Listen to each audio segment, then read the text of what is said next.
제3남성교회의 은혜로운 찬양과 헌신이었습니다. 이제는 제3남성교회 하면은 적은 나이는 아니긴 합니다만, 기준이야 잡기 나름이긴 합니다만, 교회 운영이라고 하는 의미에서 아직까지는 주역이라고는 하지 못할 겁니다. 예비적인 단계. 그러나 시간은 흐르게 마련이니까 곧 임박한 우리 교회의 미래 세대를 다음 세대라고 다 이야기합니다만, 그 중에서도 가장 짧은 곧 수년 내에 이 교회의 모습을 우리는 이 제3남성교회를 통해서 볼 수가 있습니다. 하나님께서는 하나님의 교회를 어느 한 사람 그리고 한 세대만 맡기신 것이 아닙니다. 우리 동막교회만 하더라도 사무엘 무어 선교사께서 1904년 교회를 창립하신 이래로 온 122주년을 맞았습니다.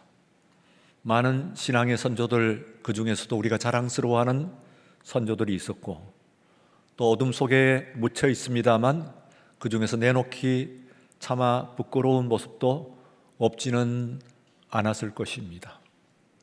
그러나 그 모든 것을 통해서 하나님께서 오늘까지 이르르셨고, 그리고 하나님의 교회는 하나님께서 세우시고 또 지키시니까 무너지지 않을 것입니다. 예수님 오시는 그날까지 닫힌 교회들이 성경 속에도 벌써 있는데, 우리 동막교회는 예수님 재림하시는 그때까지 닫힌 교회가 되지 않고 예배가 이어지고, 그리고 각 세대가 이어지는 우리 주님께서 오셨을 때 주님을 맞이하는 교회가 되시기를 주의 이름으로 축원합니다. 그런 의미에서 우리 제3남성교회 지금 우리들이 다음 우리 교회를 가늠하고, 사실상 여러분들이 아는 바와 같이 우리 교회뿐만 아니라 한국교회, 어쩌면 세계교회가 기로에 놓여 있습니다. 여러 가지의 내외적인 그런 도전에 지금 직면해 있고, 그런 의미에서 이들이 어떻게 교회를 만들어 나갈 것인가, 이들이 어떻게 자신들의 운영할 때의 교회를 어떻게 만들어낼 것인가 하는 것은 참 중요한 우리들의 기대이고 또한 질문이 아닌가 그렇게 생각합니다. 여러분 모두 우리 제3남성교회 그리고 또한 제5여전도회 위해서 또 기도해 주시고, 이 시간 박수 한번 하십시다.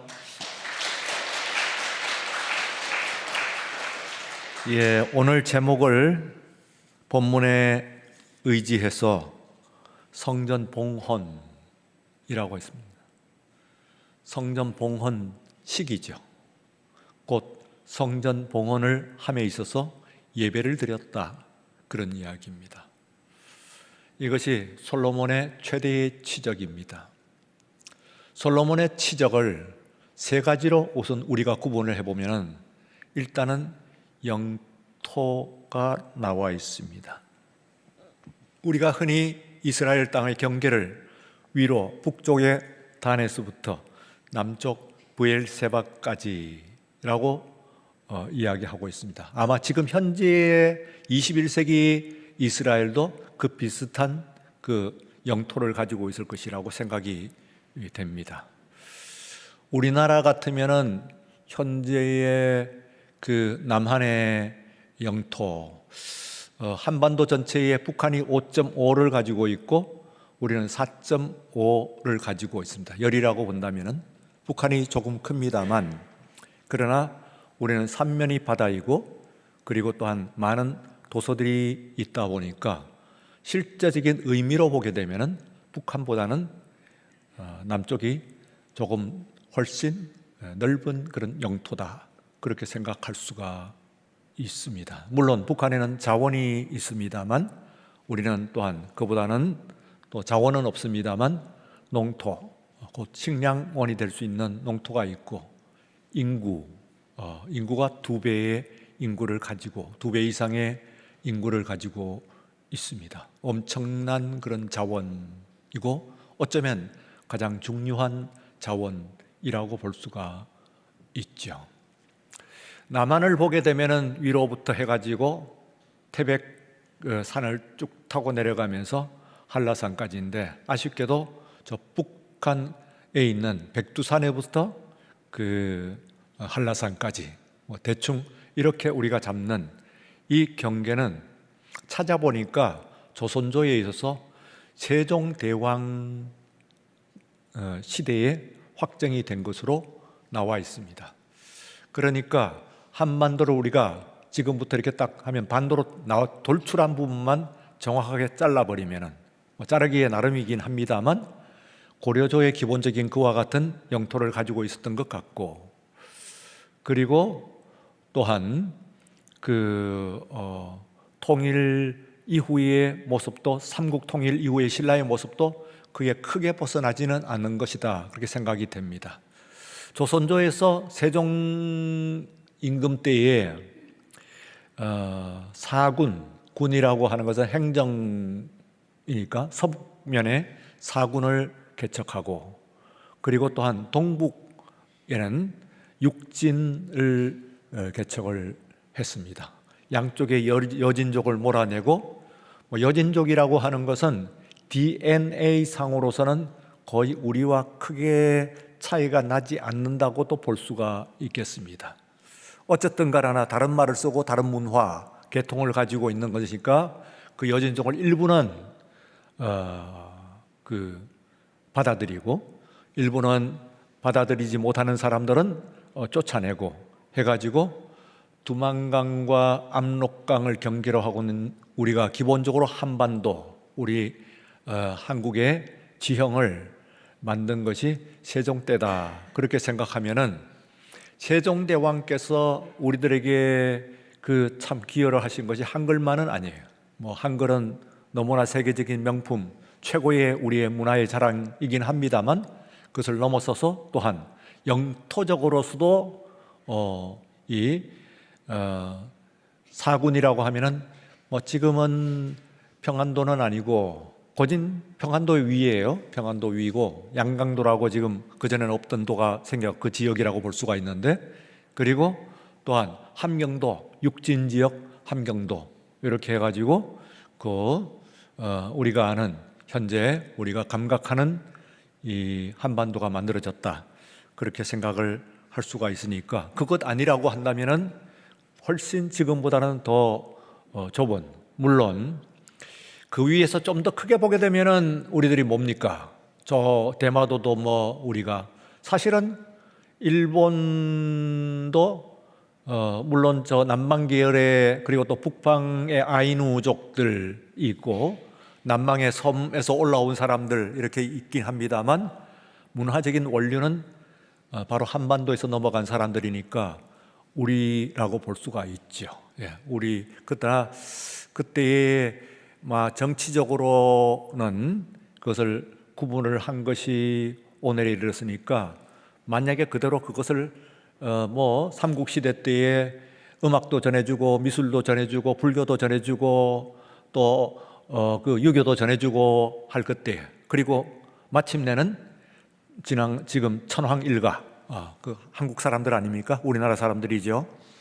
그러니까 지금 현재 그쪽에 있는 그런 말하자면 일본 전 역사에 있어서 상류층을 형성하고 있는 사람들이 백제, 가야, 신라 등에서 건너간 문화이고, 그리고 사람들이라고 하는 생각을 할 것 같으면은, 만약에 우리가 그것을 그대로 머금었다고 한다고 할 것 같으면은 이 한반도와 그리고 저 일본까지 합했다고 한다면 엄청난 나라가 될 거예요. 아마 세계 10위권 안에 드는 영토로도 있는 그런 엄청난 나라가 될 거다, 그렇게 생각할 수가 있겠습니다. 어쨌든 아쉽고, 북쪽으로는 지금 자꾸 한국이 이제 크다 보니까 미리 금을 그어놔야 되겠다, 미리 만들어 놔야겠다 해서 소위 중국이 동북공정이라고 하는 것을 하는데, 그 영토적으로 기본적으로는 두 나라,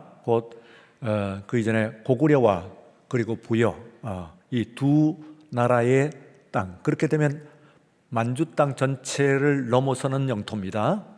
상당히 넓은 영토오니까 그런 지역을 한국이 이런 식으로 자꾸 강대해지기 시작하면은 거기에 대해서 마찰이 일어날 수 있는 거니까 아유 역사적으로 흡수를 해야 되겠다 해가지고 나오는 것이 그 땅을 분명히 하고, 심지어는 지금 한반도에 있는 우리 문화, 한복, 김치 뭐도 전부 우리 거다 이러면서 나오는 그런 정도로 이 사람들이 문화적인 경계를 하고 있는 것이라고 볼 수가 있습니다. 어쨌든 예나 지금이나 전쟁의 본질은 기본적으로 두 가지인데, 하나는 자원 전쟁이고 또 하나는 영토 전쟁이라고 볼 수가 있어요. 아마 지구상에서 한정된 지구라고 하는 이 땅 위에서 사람들이 존속하는 한에 있어 갖고 나라와 민족이 있는 한 어쩔 수 없는 운명일 거니 생각을 하고, 우리는 우리대로 지금 어떻게든 저 북한을 통일을 해야만 우리가 영토적으로도 넓어질 뿐만 아니라 또한 그 대륙으로 들어갈 수 있는, 해양으로는 우리가 들어갈 수가 있어요.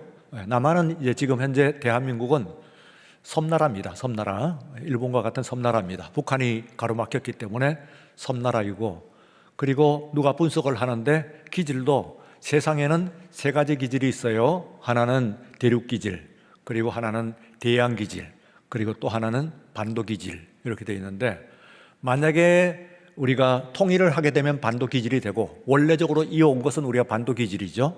말하자면 대륙 기질과 그리고 해양 기질의 양면을 다 가지고 있는 그런 잘 융화된 기질이라고 볼 수가 있습니다만, 그러나 현재 대한민국의 사람들의 그 흐름은, 기질의 흐름은 도서 기질, 곧 섬 기질을 조금 닮아간다, 그렇게 하는데 아마 설득력이 살당이 있다고 저는 생각을 했습니다만, 어쨌든 오랜 기간 가운데 이렇게 거의 80년 넘게 이렇게 섬으로서 존속을 하다 보니까, 존재를 하다 보니까 기질상 어느 정도 지정학해서 지리적인 영향을 사람들은 받게 되어 있으니까 우리들이 섬 기질을 조금 든다, 나쁘다는 의미는 아니고, 그러나 또한 한계는 있죠.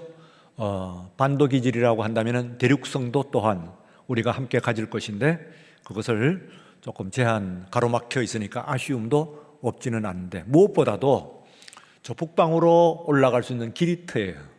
북한에 있는 자원도 자연 일원이와 그 길이 트이게 되면은 지금 현재 한국의 우수한 문화와 그리고 또한 엄청난 군사 경제력을 가지고 있으면은 엄청난 그런 부가가치를 더할 것이다, 그렇게 생각할 수가 있습니다. 오늘 그 말씀을 제가 드리는 것은 솔로몬 오늘 본문 말씀 가운데서 보게 되면은 이 65절 말씀에 그때에 이스라엘 사람들이 어디부터 어디까지 모였느냐 하면은 하맛 어귀에서부터 애굽 강까지의 온 이스라엘이라고 되어 있습니다. 그럼 하맛 어귀는 어디냐 하면은 지금은 이스라엘이 아니고요. 그 전에도 이스라엘 때는 솔로몬 때만 그랬던 것 같아요. 말하자면 지금은 레바논 산맥 남쪽이랍니다. 레바논 산맥 이남 지역. 그러니까 지금은 레바논이라고 하는 나라에 속한 영토라고 볼 수가 있겠죠. 그러면 우리나라로 보게 되면 어디냐면은 옛날 고구려 그리고 부여 만주월판을 얘기를 하는 겁니다. 일송정 푸른소래 하는 우리가 내다보는 그 영토의 비전, 이것이 이스라엘로 보면은 북쪽으로는 하맛 어귀, 저 지금 현재의 나라로 보게 되면은 이 레바논 저 위에까지, 그리고 밑에서는 애굽강까지라고 하는데, 애굽강이라고 하는 것은 어디겠어요? 그 사이에 시나이라고 하는, 시내라고 하는 광야가 있는데 거기는 강이 없어요. 여러분들이 아시는 바와 같이 황량한 곳이고, 강으로 간다 그러면 애굽의 나일강을 이야기를 합니다. 그러면 거기까지 애굽이 우리 거다 그런 이야기는 아니고, 최소한 지금 이 시나이 반도라고 하는 엄청난, 그전에는 그냥 뭐 황량한 그런 광야로 생각을 했습니다만, 그러나 지금은 엄청난 자원이 거기에 있고, 그리고 군사적 요충지죠. 그걸 가지게 되면은 이스라엘이, 지금은 이스라엘이 가지지 못했습니다. 6.1 전쟁에 빼앗았는데 돌려줬죠. 이집트에, 애굽에 돌려줬습니다. 그래서 지금도 아마 이스라엘 사람들이 우리로 생각을 하게 되면은, 제가 지금 얘기하면은 저 일본도, 대마도뿐만 아니라 저 일본도 우리와 연결되어 있는 땅이고, 또 북쪽으로 보게 되면은 저 고구려, 그 부여, 만주벌판 넘어 저 너머까지 우리가 우리 땅이다, 이렇게 생각을 하면은 실로 엄청난 그런, 만약에 우리가 일본까지 가들었으면 태평양 절반을 가지는 셈입니다. 그렇게 되면은, 그러면 뭐 무지무지한, 제가 맞아요. 랜드 테리토리, 그 땅 영토, 그리고 씨 테리토리, 바다 영토 하는데, 옛날에는 랜드 테리토리만, 땅 영토만 영토라고 생각을 했는데, 현대 개념은 씨 테리토리, 바다 영토도 영토로 보기 때문에 일본은 땅도 넓지만은 저게 어마어마한 영토를 가지고 있는 나라예요. 우리나라에 그렇게 치면은, 자원하고 태평양까지 이렇게 치면은 어떤 사람 한 7배 보더라고요. 우리나라의, 대한민국의 한 7배 정도 되는 영토를 가지고 있는 나라가 바로 일본이다, 그렇게 얘기하는데, 그거 그냥 허구적인 얘기는 아닌 것 같아요. 태평양을 잠식해 들어가는 거니까. 중국이 우리나라와 한반도와 그리고 또한 일본에 가로막혀서 태평양으로 못 나가잖아요. 그래서 그나마 출구를 뚫으려고 대만을 그렇게 호시탐탐 노리는 것은, 대만도 대만이려니와 그것을 통해 가지고 태평양 나가는 길을 뚫으려고 한다는 것이라고 그래요. 그러니까 이쪽은 아예 언감생심 생각도 못하지. 한국이 그 강성한 세계 5위의 군사력 그리고 경제력을 가지고 있는 나라인 한반도가, 그리고 아직까지 적어도 세계 3위 정도는 가지고 있는 그런 그 경제력 뿐만 아니라 군사력도 자위대 해가지고 별거 아닌 것 같습니다만 아닙니다. 엄청난, 육군이 조금 약한데 해군력으로 보게 되면은 중국을 능가하는 정도의 해군력을 가지고 있다, 그렇게 평가되는 어마어마한 힘인데, 그러니까 태평양은 동쪽으로 뚫을 생각은 못하는 거 있어요. 그리고 또한 그러므로 남쪽밖에, 이제 남쪽으로 뚫어 나가야 되는데 대만이 또 가로막고 있으니까 태평양으로 나갈 길을 가지지 못하니까, 그래 이제 저걸 가진다. 저거 가지면 이제 태평양으로 나오면은 뭐 태평양 절반이 우리 거다, 뭐 3분의 1이 우리 거다, 뭐가 나오겠죠. 어쨌든 간에요, 오늘 우리가 주목할 것은 솔로몬이 얼마나 놀라운 치적을 가지고 있느냐 하면, 북쪽으로 하맛 어기, 그러니까 지금으로 보면은 레바논, 그리고 또한 그 남쪽으로 보면은 이 애굽 강, 곧 시내반도를 포함하고 있는 영토니까, 지금 이스라엘 영토의 몇 배가 되느냐 하면 약 4배가 됩니다. 이게 영토로 치게 되면은, 바다 영토까지 치게 되면은 4배가 되는 셈이 된다고 그래요. 어마어마하죠. 지금 가지고도 그 조그만 그런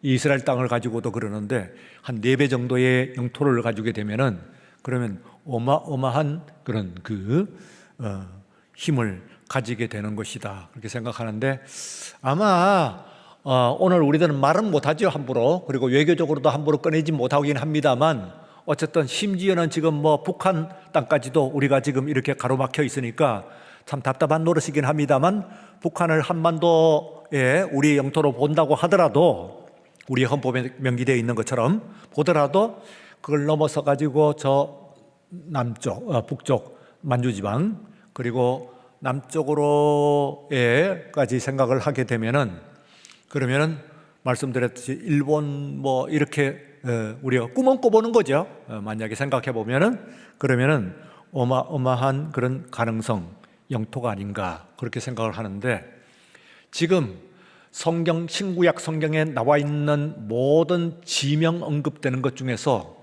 이제 여러분들은 뭐 다 비교를 할 수는 없으니까 제가 비교를 해드리면은 지금 하맛 어기부터 밑에 있는 그 애국강까지 하는 영토 경계는 성경 신구약 66권 전체 나와 있는 이스라엘의 영토 경계에 대한 그 언급 가운데서 가장 넓은 겁니다.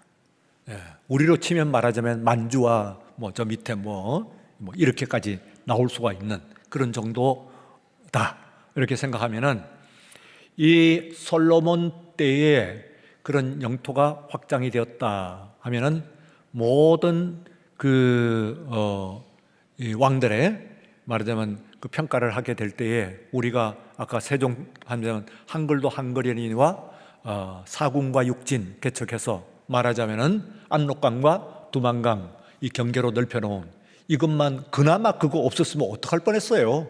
싹둑 잘리면은 튀어나온 부분만 있다면 대동강으로 잘리는 게 원산만 이점으로 잘려버리는 겁니다. 그러니까 지금도 호시탐탐 중국이 저 북한이 어떤 의미에서는 중국을 막고 있는 일면도 있어요. 그런데 중국이 북한이 의지는 대단한 나라잖아요. 그러니까 그 의지 하나는 우리가 평가는 해줘야 되는 부분이라고 그래요. 만약에 저 북한이 저렇게 그 맹렬한 나라가 아니면은 중국이 지금 어디에 평가를 했더라고요. 해서 대동강 이북이 우리 거다.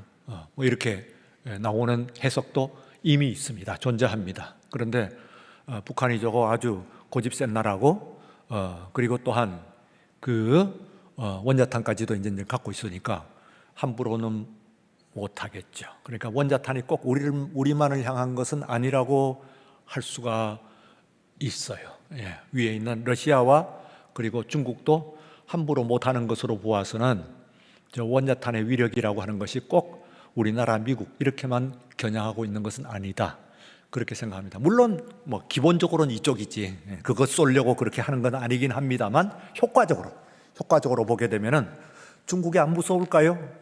또 러시아가 정말 안 무서울까요? 원자탄인데 원자탄 안 무서운 나라는 이 세상에 없습니다. 미국도 이 세상에서 원자탄 안 무서운 나라는 하나도 없어요. 그러니까 지금 이란을 때리잖아요. 원자탄 가지기 전에 거의 88부 능선을 넘었거든요. 2주일이면 만든다는데 60% 농축을 한 것을 가지고 90% 농축을 하면 원자탄이 돼요. 근데 60%는 지금 갖고 있어요. 400kg 하는 갖고 있는데 그걸 가지고 90%로 농축하는 데는 2주간이면 된답니다. 그러니 가진 사람은 죽어라 가지고, 그리고 또한 못 가지게 하는 사람은 죽어라 못 가지는데 가지는 순간 이야기는 달라져요. 북한처럼 되는 거예요, 저거. 그러니까 가지기 전에 때려야 되겠다 그러니까 한편은 이해를 할 만하고 그 말도 또 세계에서 북한 같은 나라가 또 하나 생기는 것이니까, 더구나 북한 정도가 아니잖아요. 인구나 영토나 모든 면에 있어서 자원이나 북한을 능가하는 그런 나라니까 그게 원자탄을 가진다. 그러면은 미국만 어렵겠어요? 온 세계가 다 어렵지. 어쨌든 영토입니다. 이 솔로몬이 또 군사적으로도 마찬가지예요. 여러분들이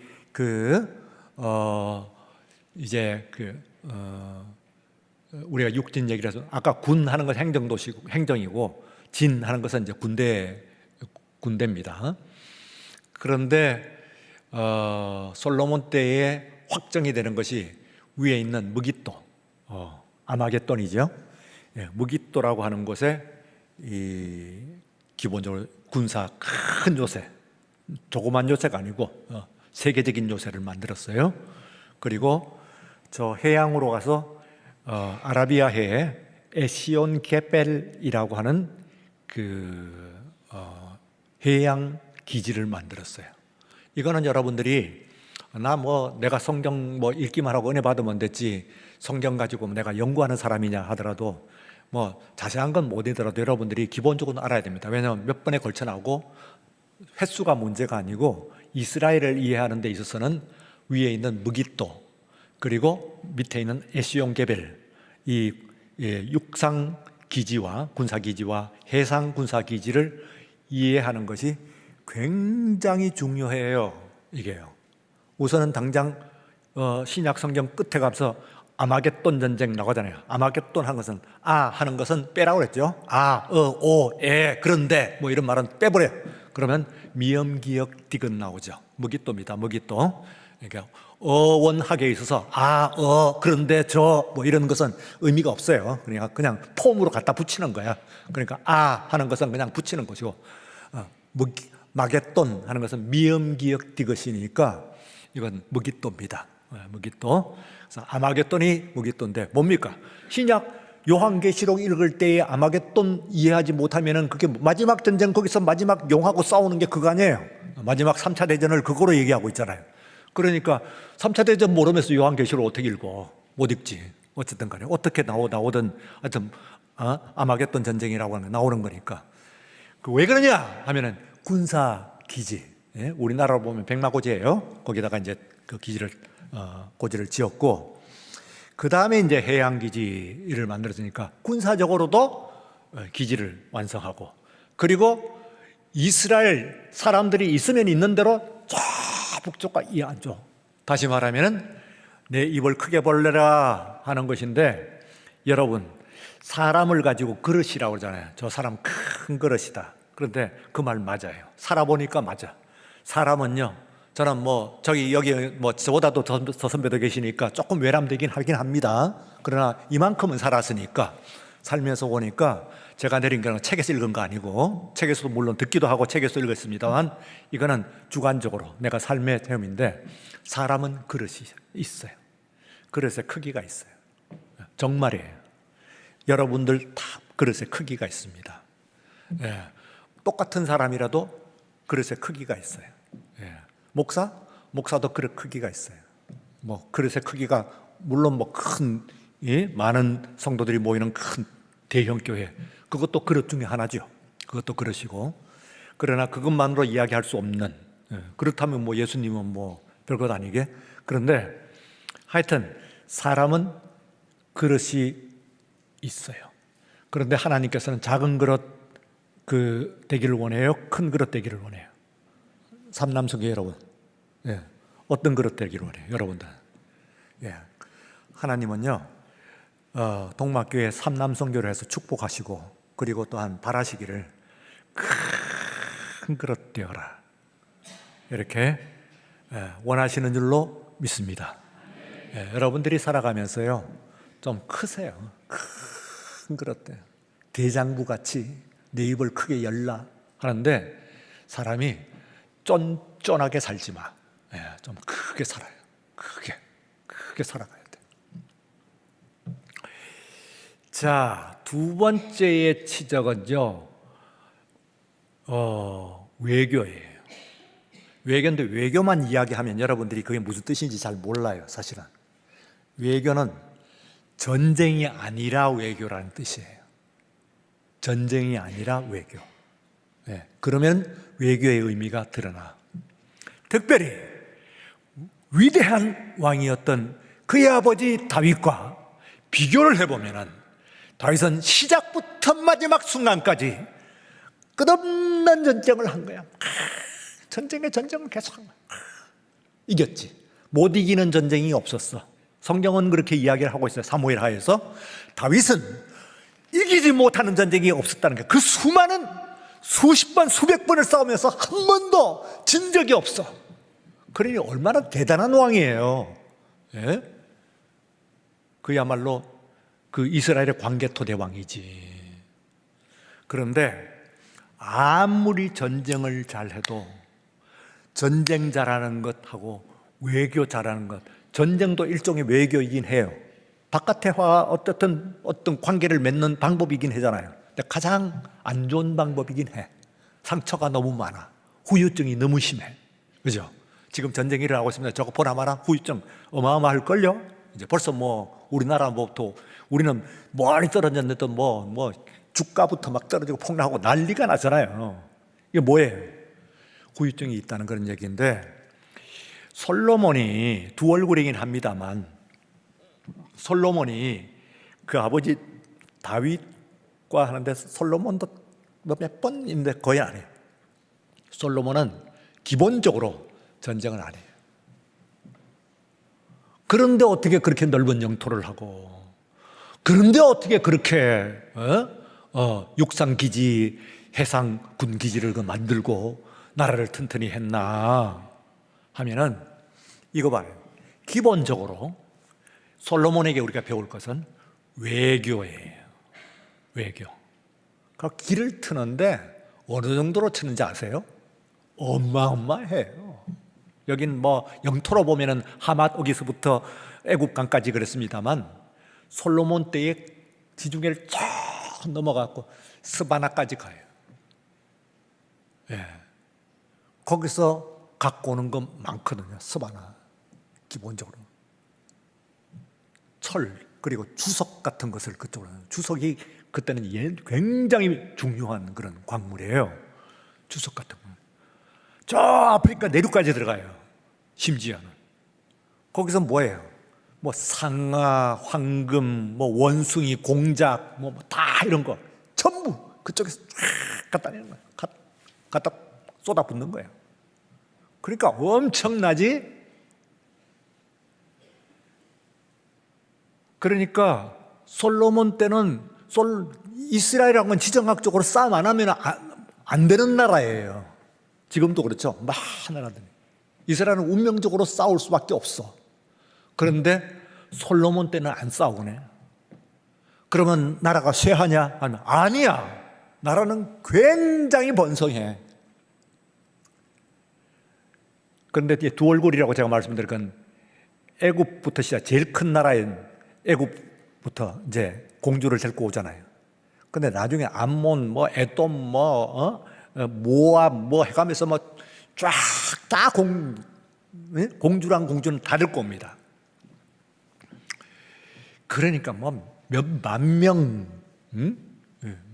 이 후궁 첩들을 막 들이고 뭐 이러는데 누가 계산을 했어요. 솔로몬은 그가 치세하는 동안에 그 치세 40년 동안에 얼마나 결혼을 했나 하니까 2주에 한 번씩 결혼했대. 늙어 죽을 때까지 계산했을 거예요. 마지막 늙어갖고 눈 감을 때까지 2주에 한 번씩은 결혼식을 계속해서 하는 거예요. 와, 어마어마하죠. 그리고 두 얼굴이라고 했습니다. 그러나 이 성전과 관련돼 가지고는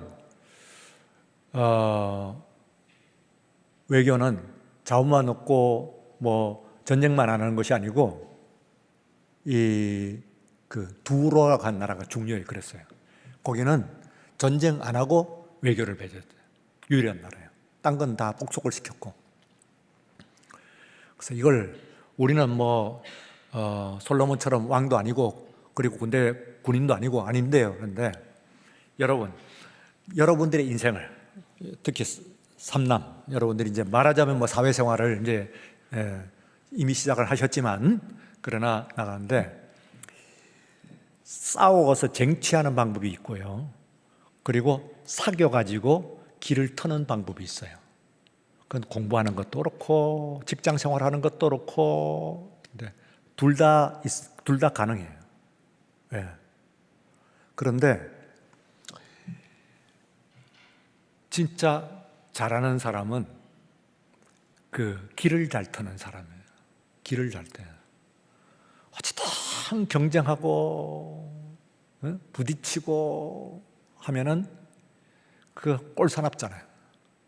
그래갖고 안 하는 것보다는 나아요. 싸우고 뭐 하는 사람은 아무래도 뭐 뭔가 조금 얻어 걸리기는 하는데 꼴불견이지. 예. 그래서 이제 둘 다는 있을 수밖에 없어요. 싸우는 것도 있어야 되고 외교만으로는 안 돼요. 그런데 외교만으로 될 수만 있으면은 그것만 하는 것이 좋지. 그래서 여러분들이 기본적으로 마인드를 이제 지금 아직은 제 눈에는 젊으니까 싸우지 말고 그 길을 트는 방법을 여러분들이 획득해야 돼. 그거 못하면은 여러분의 인생이 고단해. 그래서 그걸 잘 하면 그럴 수 있나요? 하는데 솔로몬한테 배우면 되죠. 솔로몬은 어떻게 했나. 자, 오늘 말씀은 시간이 이렇게 막 가는데 그래도 가장 중요한 거니까 해야죠. 이 성전입니다. 성전 봉헌입니다. 근데 제가 뭘 말씀을 드리냐면은 성전 건축 앞뒤에 예배가 있어요. 제일 중요한 건 성전 건축이거든요. 근데 성전 건축 앞에 일천번제라고 하는 예배가 있어요. 그리고 지금 오늘 우리가 읽은 본문은 성전 건축한 이후에 봉헌 예배예요. 봉헌 예배. 그런데 이것이 말하자면 두 가지 예배가 똑같이 하나님께 드리는 거예요. 양 잡고 소 잡고 하면서 드리는 그런 그 제사인데 의미가 좀 달라요. 무슨 얘기냐면은 우리가 그 성전 건축이라고 하는 목표를 두고 있으면은 앞에 그런 것은 기도를 한다고 하면은 기도는 기원이라고 원하는 것을 기도하는 것이지. 기원하는 거야. 그것도 해야 돼요. 그런데 지금 이 예배는 이 예배는 말이야. 이 제사는 이루었어. 이룬 것에서 그것에 대해서 말하자면 감사를 드리는 거예요. 그래서 감사 기도와 앞에 있는 기원, 신앙으로 보십시다. 막 하나님께 울며 애타게 부르짖고 요청하며 문을 두드리고 하는 신앙이 필요해요. 그것은 목적을 이루기 전에요. 그런데 목적을 이루고 난 이후에 화장실 갈 때와 그런 말처럼 이루었으니까 이제 끝난. 사실은요, 일천번제를 드린 것과 오늘 여기에 있는 그 규모가 나오잖아요. 일부러 설명을 해요. 희생제물을 드렸는데 소가 22,000마리야. 소가요 22,000마리. 예. 그러니까 22,000마리의 소가 도축이 되려고 하면은 단 한 주예요. 2주간입니다만 사실은 거기 된 것은 뒤에는 이제 우리가 페스티벌이고 단 한 주에 되는 거거든요. 22,000마리. 거기다가 양은 더해. 양이 12만 마리야. 양은 12만 마리. 단 한 주에. 이 소와 양이 이렇게 제사를 드리는데 언제냐면은 64절 오늘 말씀 보면은 마지막 부분에 보면은 그 기름을 다 용납할 수가 없어. 뭐가? 하나님 태우는 제단이 그 노소로 만들었어요. 그래서 노제단이라고 해요. 이 위에다가 태우는 거거든요. 그런데 이걸 단이라고 하는 것이 요거 조금 커요. 요만한데 여기다가 아무리 양 잡아가지고 불을 아무리 떼도 그 많은 소와 그 많은 양을 어떻게 태워? 기름만 태워도. 그러니까 기름을 다 용납을 못한다는 얘기가 감당을 못한다는 거야. 앞에 있는 만들은 지금 솔로몬이 만든 정전 때에 만든 제단, 그 번제단, 제단, 그 제단이 감당을 못하는 거야. 워낙 많이 잡으니까. 뭐 좀 과하다 그렇게 생각하는 것보다는 우리에게 가르치는 말은 뭐냐면은 여러분들이 신앙은 앞에 우리 하나님 앞에 이거 해주세요, 이거 돌봐주세요, 내 병도 고쳐주세요, 집안에 뭘 해주세요. 그거 다 귀합니다. 안 귀하다는 건 아니에요. 그런데 하나님께서 그것도 귀고리도 들어주시지만 귀히 여겨주시는 부분이, 이거 솔로몬은 되는데 이게 만드는데 얼마나 많은 14년 걸렸어요. 13년 반, 14년이 걸린 거예요. 7년이 걸린 거야. 7년 6개월이 걸린 거예요. 이 성전인데. 그러니까 뭐 나라의 부를 막 쏟아부은 거지.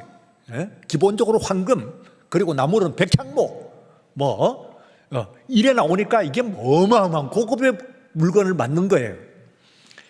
그러면은 이걸 만들고 난 다음에 아이고 그동안에 고생했네, 이제 좀 쉬자 하는 것이 아니고 이렇게 엄청난 감사를 드리는데 이래서 솔로몬이에요. 이래서 솔로몬이에요. 이래서 성도예요.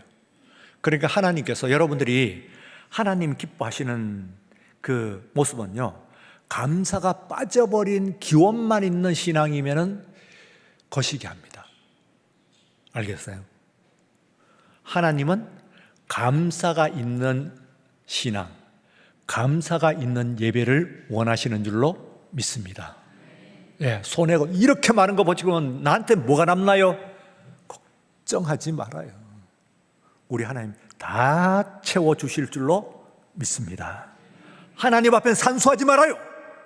드리면 감사로 나오는 그 예배를 우리 하나님께 결코 잊어버리지 아니하실 줄로 믿습니다.